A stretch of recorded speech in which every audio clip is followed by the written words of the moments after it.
All right. How you guys doing? This is going to be another audit. This time we got a little bit more data. This is for the month of September. Today is actually October 12th. I was going to say 11th. But the time period we're going to be looking at today is between August 21st and October 1st, right? So that's when I started forward testing this script officially. I've set a predetermined amount of Bitcoin in a particular Kraken account. So, and that's not going to be touched, so I can quantify exactly how my script is performing in real terms, not just theoretical backtests. But I've also got these the TradingView backtests going on, and then I've downloaded it, and we can compare them in Excel. Right. So here's the time period in question between these two vertical bars I planted.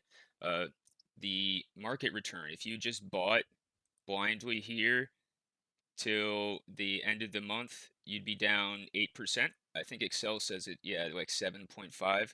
Let's take a look at Excel. Here I've my sheet has evolved a little bit since the last video. Um, Here I've got some notes. These are the actual Kraken fills in purple. I can expand this bar. Here are the TradingView backtest results. So I can compare because these theoretically every execution should happen at the bar close. So any difference between the actual fill time as reported by Kraken and the theoretical bar close can be measured as lag, right? So we can quantify the lag, we can quantify the slippage. Last time when I did the preliminary audit, we had only had up to, I think, like September 10th of data, somewhere around there. And I was using a version of the script, the first one called M2, right? Well, there is an M1, but you guys never saw that. So the first script, M2. And I found that it had a lag of about 10.5 seconds, which was not ideal in my opinion. So I had brainstormed, hey, what can we do about that? Maybe I can cut out some of the fat of the script because there are a lot of functions and code in the original script that had extra stuff in it, stuff that I like to see visually but isn't really contributing to the trading decisions at all. So I cut out a bunch of that stuff. Thus, the new name of the script is cut that I transferred over here at September 10th. And I can see here that after I implemented the new version, the uh, the lag dropped significantly. So we went from a lag of about 10.5 seconds to 5.9 seconds. So that's good. That's improvement. Some other things I could do. I'm sure there's like still more efficient coding I could do with the script, or I could try buying a more premium service because I'm told that TradingView actually prioritizes certain accounts depending on how much money you're giving them for your subscription. But what I know that the source of lag is not, it is not the relationship between the API and the exchange. The lag there is less than a second. So all of the lag is between TradingView actually executing the alert and maybe my computer responding to it. Maybe my VPN might have something to do with that. I guess I could try using different VPN locations. We'll see. That's more ideas. But overall, I'm happy with this progress. Cutting the lag down from 10 to 5 is pretty good. So what else? What else? So we're running on the version cut here. Last time I uh I spoke about a couple of missed trades. So these are the actual fills, right? Which may or may not be equal to the theoretical fills from TradingView backtests. And the reason for that is usually because my computer is offline for whatever reason. So, August 27th, my script had expired. TradingView, the alerts expire every 30 days, so I have to remember to renew them, or else there'll be lag there. These two, I was on the road. I was traveling across the state, so I missed some trades there. That's why there's a blank line. This one is a double trade because I restarted the new script on a bar that had an active trade on it. So it executed twice. It executed with the M2 version, and then it executed again with my cut version. But that won't significantly change my returns. Literally just tries to execute on the remaining like 1% that's in my account after it did the 99%. So every time the API gets a signal, it executes 99% of the available balance in my Kraken account. And the reason I use 99% and not 100% is to leave room for that fee. The fee is 0.24%, which can be found over here. This is the current price of Bitcoin US dollar as reported by CoinMarketCap. I I managed to get a live feed into Excel from CoinMarketCap, which is pretty cool, right? So what else? What else? What else? This up here. Here are my returns. The B&H, that's buy and hold return. So for the period is 7%. So that's being defined as the first buy, right? Yeah, I-12, the first buy, first time I bought Bitcoin to the last data point, which is also a buy, but it's pretty much the same. So if we just looked at this period from August 24th or 25th to October 1st, the buy and hold return would be 7.2%. My return, this is using the actual costs, right? So these costs are all the value of my balance or of the transaction being done. So I can look at the relationship between my most recent cost and my first cost and get my my balance, so my full return. So the value of my account changed by like basically broke even, right? And that's after fees, right? So I have the final fee included here. Uh, each each execution, all of these data points are before the fee of that line. So these 3 data points are before this fee, but then the next line, these data points are after the previous fee. So at the end, all I have to do is add or subtract another 0.24% from the final data to get my real return, right? And what this is, this now bar, that is including the most recent price action. So if we look over here, like I said, the period is between these two goalposts, but the script actually entered here on October 1st, and price appreciated all the way to where it is right now, up 24%. So if we included that additional 24%, the buy and hold return would be such, my actual return would be such, I'm still beating market return, I'm happy with that. And over here I have the Bitcoin, the actual percentage gain in Bitcoin terms, because I started with just about 0.05 BTC. It's actually like 0.049, whatever it is. And then where I'm at now is 0.052. So I have increased my Bitcoin holdings, and that increase in Bitcoin, even though it may not translate immediately in dollar terms, as price appreciates in the future, that's going to give us better returns.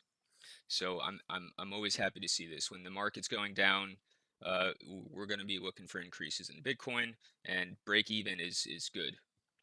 And then as we go up, we're going to start to see these returns outperform, right?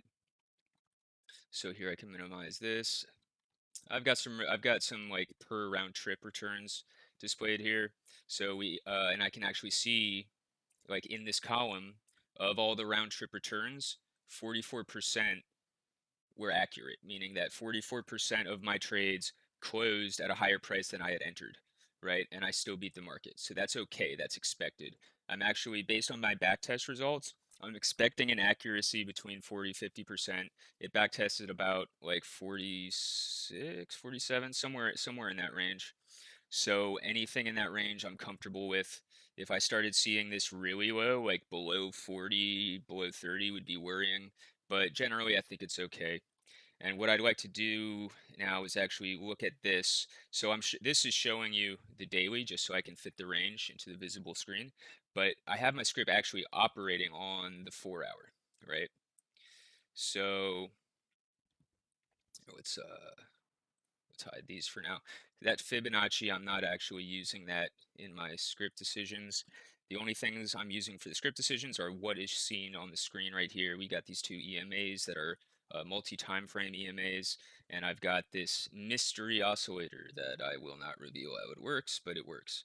So we've got this is a really good, I'm actually happy that the market did this because it's a good specimen period to use because it's got this, it's basically a downtrend, lots of chop, lots of really sharp, nasty moves. I'm sure a lot of people got wrecked right here.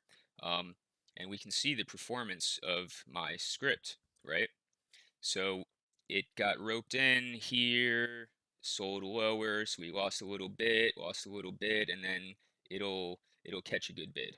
And then it'll get chopped up a little bit, chopped up a little bit, chopped up a little bit, and then it'll catch a big run, right? And as long as those runs are 3 times the size as all the losses, then we can afford to have it only 1 in 3, basically. And I have these exits. The way it exits, you see these red dots that are being printed. If ever there is a 4-hour close below these red dots, it will exit, right?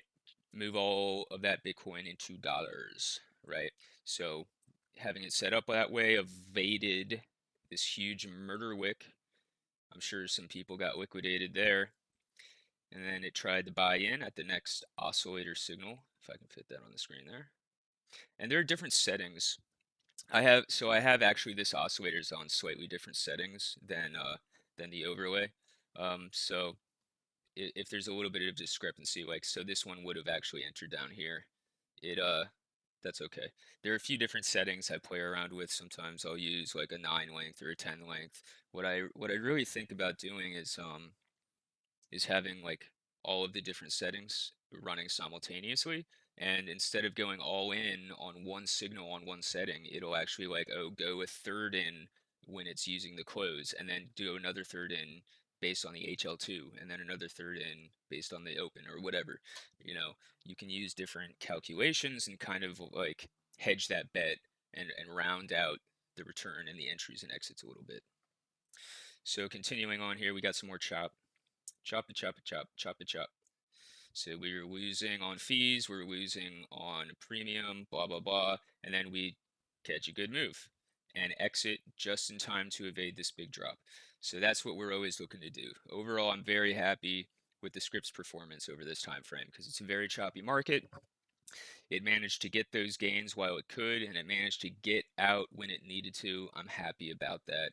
Um, I'm sure a lot of people got wrecked here, but I managed to evade that. Oh, and here's the noteworthy trade right here. So see this red line here? The reason it's a step function is because it's using a security call, which means it's referring to a higher time frame. It's running on the 4-hour, but it's referring to something that's happening on the daily time frame. So, right. So because of the nature of the security call in TradingView and PineScript, I have to impose a 1 period delay on the information to prevent the backtest results from drawing information from the future, right? That's called reprinting or repainting, right? So to prevent that, you impose a 1 period delay. And so running it forward in time, I didn't need to let this happen. So it kind of got under my skin a little bit because you see how, according to the step function, it still had a positive slope because the daily closed right here, right? So at this point in time, the script is thinking, oh, we still have a positive slope on the daily, even though we're clearly below the EMA, and therefore it must have a negative slope, whatever. It didn't need to lose this 5%. This was my biggest loser of the period. And this is also where my strategy, the way I'm using it, is most vulnerable because right when it enters is usually is where the ATR stop is furthest from the entry price, right? Especially after the wake of this big move, the ATR is going to be bigger than usual. So this gap here is going to be bigger than usual. So it's got all this space to fall it has to before getting stopped out. And then it happened to be a bottom, whatever. So it didn't need to enter here at all is my point. And it was an unnecessary scripting logic, right? So what I did is I sent about fixing that. I have not implemented it yet, right? So in here I'm just using the M2, here I'm using the cut version, and I'm about to transfer over to the liquid version, right? And I have this here, I can show you. So I recoded it without this step function using alphas for the EMAs. And what this allows me to do is more accurately, with live data, without repainting, accurately calculate the EMA on a higher time frame without lag, without repainting, without a security call. And if you're interested in how I did that, I've got another video called EMA tweaking. You can check that out where I outline exactly how that works. But in this version, it would not have been suckered in here. So you can see the same red line is not a step function. Here, let's overlay them both together. You can see how they're essentially transponded. They're essentially the same lines, right? But the liquid does not get suckered into here because it's live assessing the slope of this line on the 4 hour without a security call, without repainting. So that's a really big deal, okay? And then so it had this consolidation here. It tried to re-enter when this blue line had a positive slope, kind of got chopped around, exited. Market decides, yep, we are gonna go back above the red. We are gonna lift off here, and it re-entered on October 1st. So all of this recent price action from October 1st here, up 22%, is not included in my Excel data. It is included here where it says now, but it's not included in this period data, which is good. It's really nice to be able to have such a clean specimen, a clean period of a downtrend of a chop to test the indicator on. How often do you get a chance to do that live? So it's cool. I get to show how even in bad market conditions, my script is successful. And now, obviously, since October 1st, we've appreciated about 20%. My script here on the 4 hour, it actually just when I started recording this video, it exited right here at 55K. So I can go about and I'll add this into Excel later, maybe in a couple weeks when I have more data to import from Kraken. I will do that. But essentially, you can see these ATR bands, right? It entered here and it let it ride. It never broke below these ATR uh, computations, the ATR stops. Never got to close below. So really, if I wanted to be thrifty about it, I could even when it's down here and when it's hugging against the ATR, I could like lever up there because that's where you're going to get the biggest reward to risk, the best risk reward ratio is when you're right near that stop loss, and it's not gonna exit um, at that level. It's going to exit only when the close breaks that level. So if you weren't here in the first video, uh, I explained the difference between what I'm calling a soft stop and a hard stop. So a hard stop, in my vernacular, what I'm saying, a hard stop is a stop that is placed onto the order book. So as soon as price action gets there, the exchange executes the order book as you put it on there. So all of these wicks, it would knock you out, right? But what I'm using, because I'm not using any leverage, I can afford to use what I call soft stops, which would be, it would wait for the candle close before it decides to sell. So like this most recent point right here, it didn't sell anywhere here, it didn't sell anywhere here, it didn't sell until right here when the close was below the ATR level. So that's when it decided to sell. And we got this interesting candle forming here. Can't wait to see how that develops. So, but since the blue and the red lines are positive, my script will re-enter as soon as the trigger indicates, as soon as this crosses back over to the upside, which could happen soon, could happen later. We could get a retrace, could not. I don't know. I don't try to predict the future here. We don't need to do that. Just try to make good trades. So, um, and before I go, I've got, this isn't really a news channel, right? This is really more of like me vlogging about my trades, I guess. But I found, I was shown this article by another YouTuber. Shout out to Monero Matteo is his name. I guess I can put a link in the description, I guess. But he's a big Monero fan, if you couldn't guess. And he showed this article to me about the first OFAC compliant Bitcoin block, and which is kind of disconcerting, right? Bitcoin's fungibility has always been its weak point. I still consider Bitcoin to be the big daddy crypto. It's not going to go anywhere anytime soon. But if there was something that would dethrone it, it would be something like this, where the government slowly takes over hashing power. Now, I think that's going to take a long time. This isn't something that's going to happen overnight. But if 51% of the hashing power on the Bitcoin network decided, hey, we're going to go OFAC compliant, right, just because they choose to. Like recently, so today is October 12th, 2021. Recently, we've seen announcements from the SEC and the Federal Reserve, saying that they have no plans on banning Bitcoin, right? Bitcoin's not a security. They have no plans on regulating it, what have you.